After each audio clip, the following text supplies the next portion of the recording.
Hello and welcome to another fine edition of On the Spot. My name is Ronnie Wiley and this fine, beautiful lady is Kimberly J. Richardson. That's your acting name, right? But we know you as Kim. It is. And yeah. Kim, you are on the spot. Welcome to the show.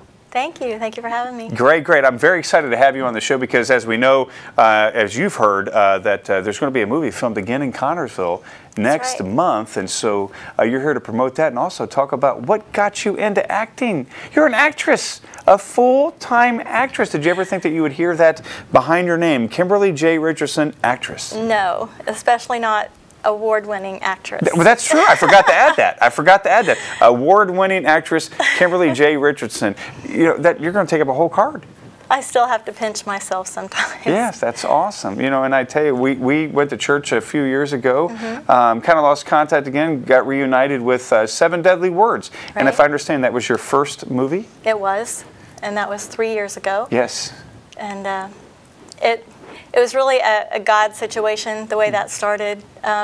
One morning at church, I go to Higher Praise Worship Center. Our pastor was preaching and said that God wanted us to revisit some of those old dreams that we'd swept under the carpet. Right. And on my way home, I was telling my husband the only dream I can really ever remember having is to be an actress. An actress. And that just seemed like such a selfish dream. It's like, how could God mean that, you know? Right. And then a few months later, I saw in the Connersville News Examiner that Same article 7 Deadly Words was going to be filming here in town. Faith-based film. It's like, leave it to God to drop a faith-based movie right in my lap to say, see, this is what I want you to do. Yeah, yeah. And he's just been opening doors. It's just amazing me. Yeah, you know, we've talked before, especially on the set there, and one thing that amazes me is that I kind of had that same thing with me as a little boy. I've wanted to act, be on the radio, just do anything to entertain people. And you've had this for a very, very long time. Do you remember the exact moment when you thought, I think I want to be an actress? I do. I was little. I was in grade school, and I was watching the movie Gone with the Wind with my mom.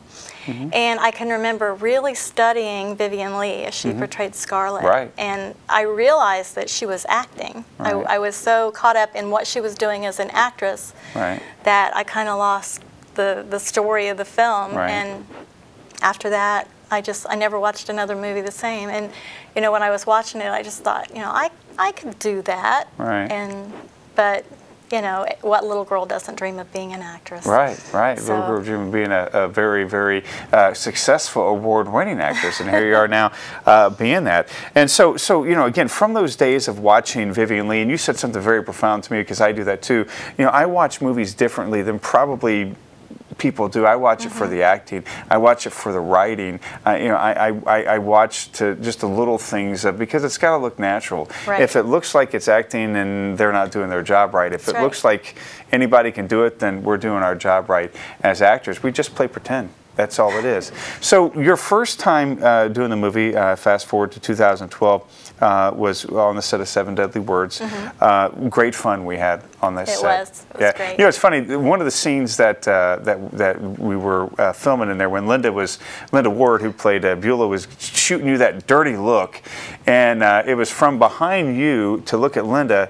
And we had filmed that scene over like the whole morning. We went to lunch and came back, and they did your scene where you know, did your, yes, I'm going against you, Linda. Behind you there's a picture, there's me behind there, and I've got my glasses on my forehead, my sunglasses, because I didn't think I was on the camera, so there's those continuity errors. But anyway, so your first time on a set, was it anything you expect? I mean, what was your expectations when you went on a movie set for the very first time? I had no expectations. I knew that God had placed me there for a reason. I didn't know what, but I just soaked up everything I could. The entire time I was there, I just thought, this is a wonderful once-in-a-lifetime thing. Right. And took lots of pictures, made a big, thick scrapbook, you know, because I didn't think it would ever happen again. And I learned a lot, and it's coming in very handy now. Yeah, you talk about never having it again. In my hands, I have your credit that's on IMDb, imdb.com. Type in Kimberly J. Richardson, and you'll see her, all of her accomplishments pop up on IMDb. 7 Deadly Words to Vanished. How did that come about after 7 Deadly Words? What got you involved with that? movie? Well, those aren't actually in order. Okay. But what was the next one Vanished, after? I Don't remember? I don't remember. It might have been Jackson's Run. Jackson's Run. I just take them as they come, As they come there's been several. So Yeah. But Vanished was actually just released on DVD, and Oh, wow. it's available from the movie Facebook page. Just Yeah. Vanished, and yeah, that was last week that it was released, and I play a judge in that. Oh, one. right. I think we have a picture of you as a judge here. If I can scroll through here on that, and one of the things that that amazes me about watching you and following your work is that everything that you do, brings glory to God. Absolutely. Everything that you do brings glory to God. That's important to you. It's very important to me. One of the films I did was Jackson's Run, and it was a faith-based movie.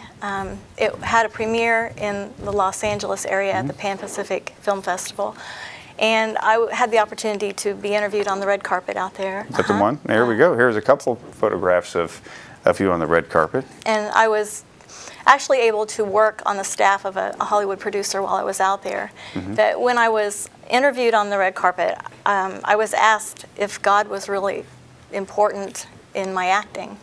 And I said, God should be important in every aspect of your life. Right. I can't imagine doing anything without him. Right. And when I was in LA, there were a couple actresses that they asked me at different times, they said, I just don't get it. You're from a small town in Indiana, and here I live right here in the heart of the industry, the Hollywood film industry, and your resume is comparable to mine, or your resume is better than mine. What are you doing that I'm not? And I had the opportunity to explain to them that it's a ministry to me. I'm not in it for fame and fortune and everything that goes with it. That's right. That's right. It's an opportunity to witness, to encourage people. There's many times over my life that I was told that I can't do something by doctors, by family, by strangers, people that are supposed to be friends. Right. And or give up on your dreams. You're a little bit past this certain age, so why even try? Exactly. I'm sure I've heard it all too. Exactly. Heard it all too. And with God, if you're living to please God, if you're living in His will, if you're seeking to do what He wants you to do, then there are no limits. You talk about with Richie talking about revisiting old talents. That was a talent you had a long time ago. You've always wanted to do it. And like a lot of us who want to shoot for the stars and having people want to drag us down, we kind of bury those talents. Right. I always tell everybody, I don't remember waking up one day and wanting to be an actor or wanting to be on the radio or wanting to entertain people. I was bitten by that bug in my mother's womb. It's who I am. It's an identity of who I am. And a lot of times in our lives when we revisit those talents again, we realize that, wow, if we would have just stuck with God and followed that path, things would have worked out. But His timing's always perfect. It's His timing. I haven't always been a Christian.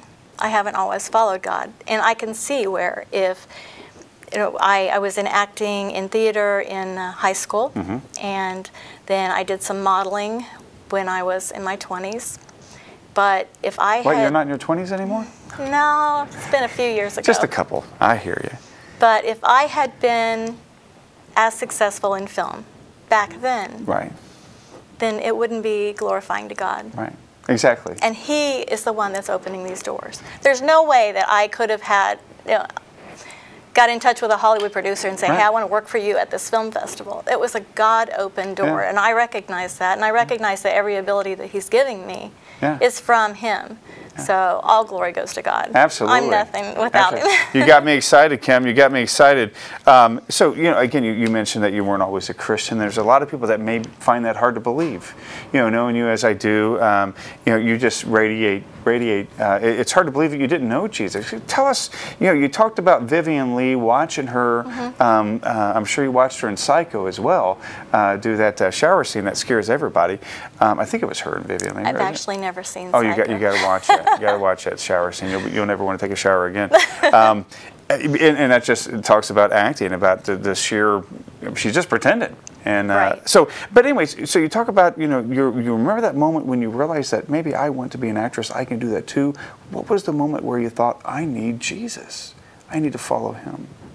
Share me your testimony. It was right after the adoption of my first daughter. Oh wow! Yeah. What a great time. It was. Great time. And so the fear of, wow, I'm a new mommy now, I need help. Take us through that time. Well, a new child, a new baby is an incredible blessing, and I know that God has been with me from day one, even before I was a Christian.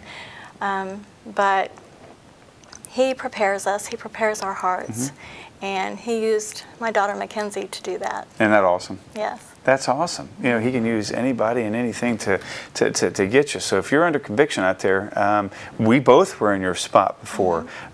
Justin's been in your spot before. We've all been in your spot before. And believe me, you surrender your life to God, everything will be absolutely magnificent and wonderful. You're not going to be perfect. No. We're not perfect. But, and it's not that you won't have trouble. Right. You just won't go through them alone. That's right. That's right. Because it still rains on the just and unjust. We still go through storms in life, but we just have that hope. Have that hope. That's the key to it. So again, your daughter, and so obviously now that you're a Christian, after that your life changes. And we all, how come we didn't pick up the acting then? Well, I was a mom. I was running a full-time daycare in my home. And I did some acting in the church, a little bit of singing, praise teams, but it just something full time. Plus, you don't think about doing movies when you live in a small town. Yeah.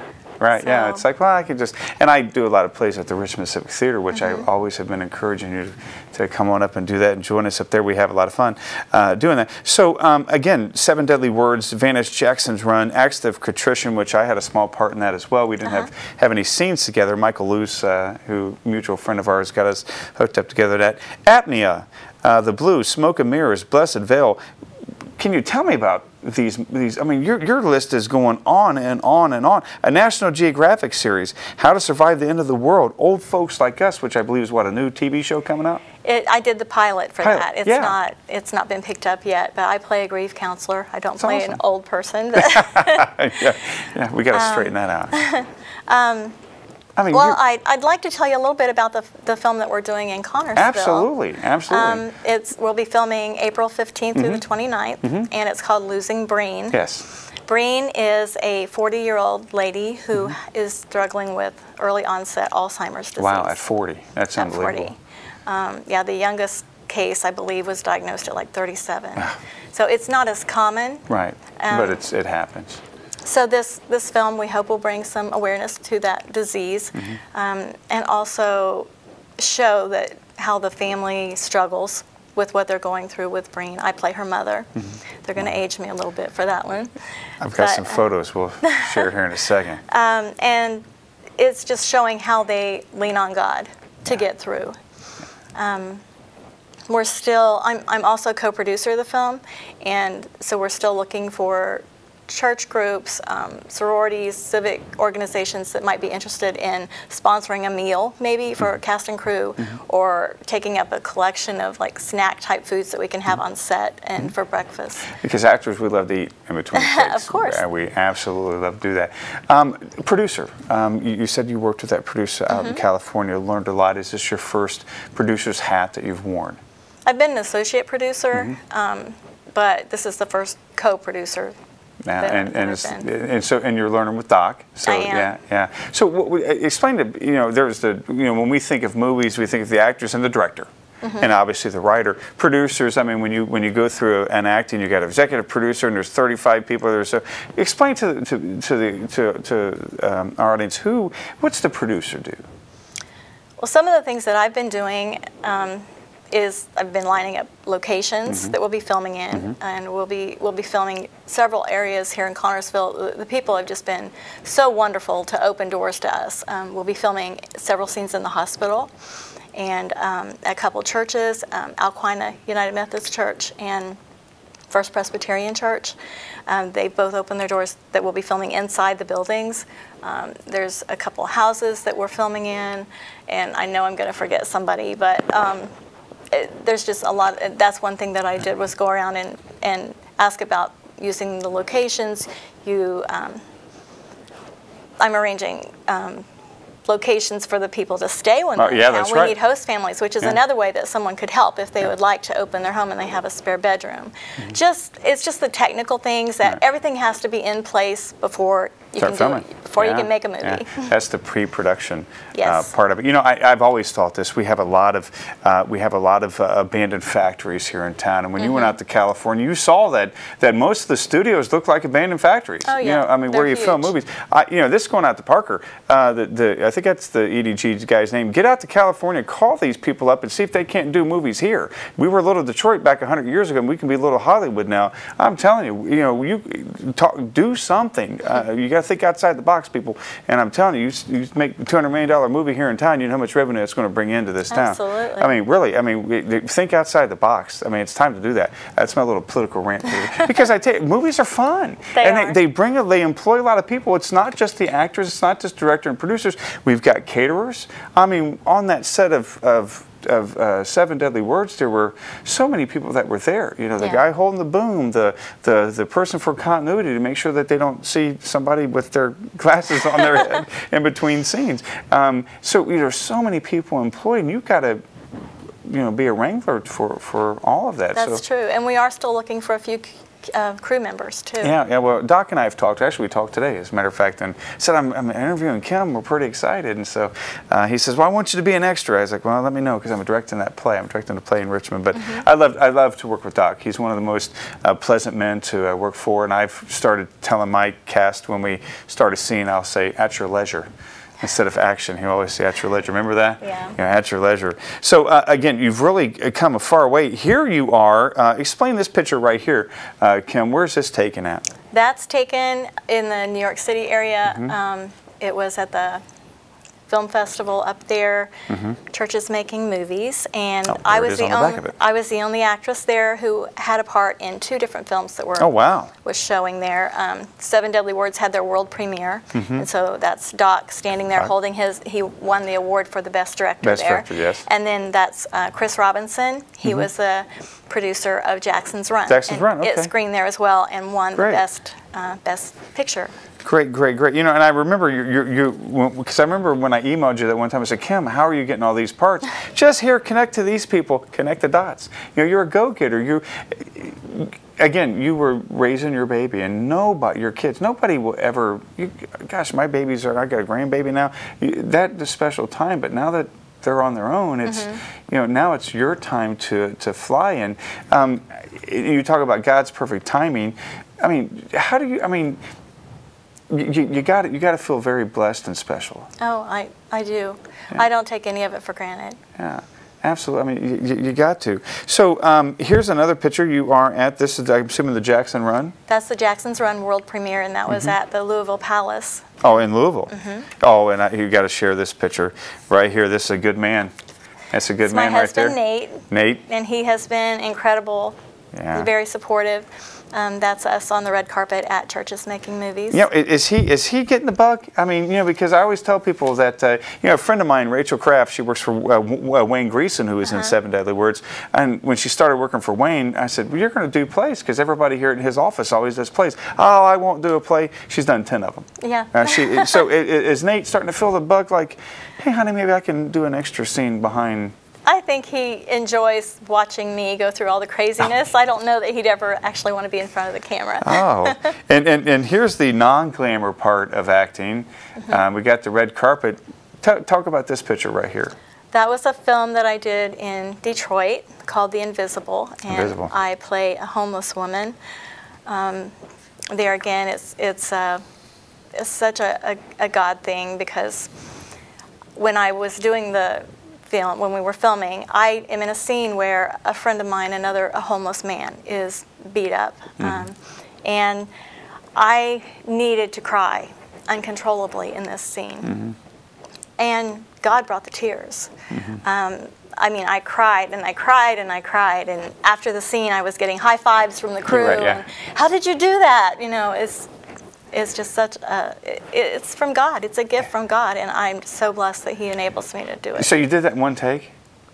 We did several takes. Yeah, isn't that hard? And it was really hard because then between scenes, everybody else is joking and you're talking, like, okay, I got to try to cry again. I am staying in character as much as I can. I'm looking at the ground, trying not to get distracted, and yeah. Yeah, because it's hard when you're cut. Yes. What? Yeah. I've been there and done that. So good for you. This picture right here, again, talk about non-glamour right here. That's character. That's you getting into character. Big black contact lenses, and oh yeah, you do. I had rabies in that picture. I mean, not for real. You're pretending, right? Yeah. That was for the National Geographic television series that I did. I was in 3 of the 6 episodes, and that one was How to Survive the End of the World. Wow. Wow. That's. I mean, you really. I think Eileen Woolers when I see this from Monster. I mean, you really have that. That's a good look. I mean, that's that's the fun thing because this does not look like you. Good. At I all. hope not. Yeah, at all. And it's fun. One of the things about acting is that if people don't recognize you in it, that means you've done a great job. That means you've done a great job. Yeah. I like this one, Kim. I know I've seen this on your Facebook page.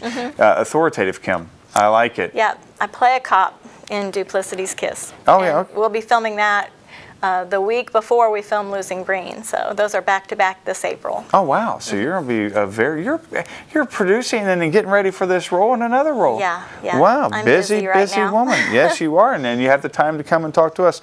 Another authoritative picture. I forget which one this one's from. That's from Vanished. Vanished. Yeah. Play the judge. I play Judge Ann Miller, named after a dear friend of mine. Oh, wow. Well, that's neat. Any backstory on that one? She's 95 years old, my biggest fan. Oh, wow. Wow, that's awesome. That's awesome. And again, this is the homeless picture right there. Definitely does not look like you at all, which, again, just as a testimony of how you get deep into your character and play it. We have method acting and all the type of acting. What type of acting do you do? Or you just get I've been asked that. I think sometimes it just depends on the character. Sometimes I feel like it's method acting, and other times it's character. It depends on what I need to do in the scene. Yeah, what you do, right? Yeah. I mean, when you're Seven Deadly Worse for me, it was. I mean, I was just playing an extension of myself, so it wasn't like, hang on, I got to get in the character. Right. It was just okay. I'll just say my lines and have fun with it and go with it. But these characters, I mean, right here, this is not you. No, and when I did that film, it was 2 years ago, and the day that we filmed the scene where I had to cry so hard, it was Father's Day. Oh. And it was the first Father's Day since we had lost my dad. So right there's motivation. Yes. Yeah, wow. So, wow. And that helped you through that, didn't it? It did. It helped with the tears. And then, like Losing Green that we're getting ready to do with Alzheimer's disease. My dad had Alzheimer's. Oh, wow. And my mother does now. Wow. So this is going to be an emotionally important scene or an important movie to me. It's close to my heart. Yeah, absolutely. And I think that's why it's important to support movies, because there's there's things that are important that could touch your heart. That's what I love about film, is that you reach in through the screen and grab somebody's soul and you connect with them, whether it's a comedy or whatever. I mean, it doesn't have to just be the movies that make you cry. What's his name? That was a movie that you've done. That was a short film, just a comical little family film, and actually showed at the May Day Film Festival that I attended last year. Yeah. It's about a Sesame Street character. Oh, wow. Wow. Which one in particular, or all of them? What's his name? Slimy. Oh, Slimy. I don't know Slimy. Is he a new one? He's just a little one. Oh, wow. So you've done so many movies, and you got a lot planned coming up. And I think you and I talked about this. There was one, because I still keep in contact with Mardell Elmer, and there was one that we were going to go after together. And we read some of the sides, and there was like some vulgar language in it, and it was like, I can't. So I'm sure there's some. You don't just take any movie. I don't. I don't just do faith-based film. I do secular film as well, but I have a very high standard for what I participate in, and I have stood up and walked out of auditions before. I've had people offer to change my lines, or they'll say, you know, your character doesn't have to cuss. Your Right. character doesn't have to say that. I said, but it doesn't matter. Right. My name and my reputation are going to be attached to this film, and Right. so I don't want to be a part of that. Right. Right. No, I agree with that. I absolutely agree with that. Again, you've been doing this for just a short time, Mm-hmm. and I'm sure it feels like you've been doing it for a very, very long time. I'm just having a ball. So when you were a little girl and you were watching Vivian Leigh and you started watching movies differently, when you watch yourself, do you still watch yourself the same way you watch Vivian Leigh? Or are you like going, oh, I wish I would have done it this way. Yes. Can I do it over? Always. Yeah. Oh, me too. Yeah. It's like every time I see anything, you know, I'm like, gosh, that was terrible. I don't know where, you know, because we can always do better the second time or the third. Right. Or after the director says cut, we can do it way better. Or that's a wrap. When we hear that, it's like, oh, can I do it one more time? We're never satisfied, which is a true sign of an artist. I'll watch this show now and I'll be like, gosh, I wish I would have not looked down so much or did this, that. We're our own worst big critics. We are. How do you handle because I'm sure you've read some of your from some movies that have been previewed. How do you handle the critics? Do you read them or do you just let it go? I do, and really the critics have been very kind. Yeah. I've not read any negative articles. I mean, none specifically about me, but you know, about the whole film. They've been received really well. Oh, good, good. Well, that's good. Yeah, hopefully. Seven Deadly Words. I mean, you've probably seen I've read. that. It's. I mean, it's received so many awards and. Right. That's the main one that I've. That's my biggest one. I've done some independent films and some short films that you know, I just have really small roles. But that was my biggest one, and the next one will be pretty nice size as well. But again, hopefully, you know, we get to act again. Is there your dream person? Is there your like, I really got to act with this person? You know, is there that dream actor or actress out there that you think I just got to act with them? Not really. I mean, any role that I get is a dream. It's a dream. Yeah. It's every time I'm offered a role, I just feel so incredibly blessed and unworthy. And it's like, you know, when I have someone contact me and they offer me a role without my having to even audition, that's when you know it's a God thing. Yeah, absolutely. You're supposed to be there, and that's happened 3 times that I can think of off the top of my head. That's awesome. What movies were they? Well, Jackson's Run, I did an audition for that. I did an audition for the TV show Old Folks Like Us. Oh, wow. And I did an audition for a film that I was just cast in called Mission Improbable. So you got another one out there. 3 movies coming out. I have a 4th one, The Rainsmaker. The Rainsmaker. Mission Improbable will be filmed in May Wow, so in Tennessee. Wow. And The Rainsmaker will be filmed, I believe, in Kentucky. You know, I follow you on Facebook, of course, you know that, and it's like I'm living vicariously through you. I love it. I just love where you're at. You really have been an inspiration. It's too much fun. Yeah, absolutely. So does your husband look at this as, oh, vacation time with the wife? You know, does he come along with you when it's out of town? Sometimes. He comes to the festivals. Oh, does he? Okay. But normally when I'm filming, I go alone. Oh, wow. Wow, that's got to be tough, you know. Honey, I'm doing this crying scene, so sorry if I'm sad. I'm just getting into character. That's awesome. That's awesome that you have that support, and people need that. I couldn't do it without it. People actually need that. So again, lots of movies coming up. Where can we buy some of the movies that you have out right now? Well, like I said, Vanished is available on the Facebook page. It's under Vanished. And there's a picture of a child's swing that's swinging empty. It's about child abduction. Oh, 7 Deadly Words, Jackson's Run are both available online on... Yeah, I've got mine at Amazon, and I think you can get it at Walmart.com. Family Christian. Yeah. I don't know that Jackson's Run's available, but 7 Deadly Words is available at Walmart. Right, yeah, amazing. Kim, I tell you, you're going to be shocked when I tell you, our 30 minutes is up. No. Our 30 minutes is up. And where can people go to find out more information for you? About? Yeah, about you. About me. To follow you.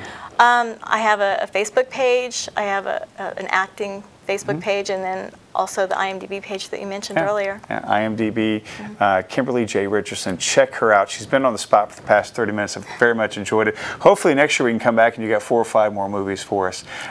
Kim, God bless you. Thank you very much. We'll see you next month.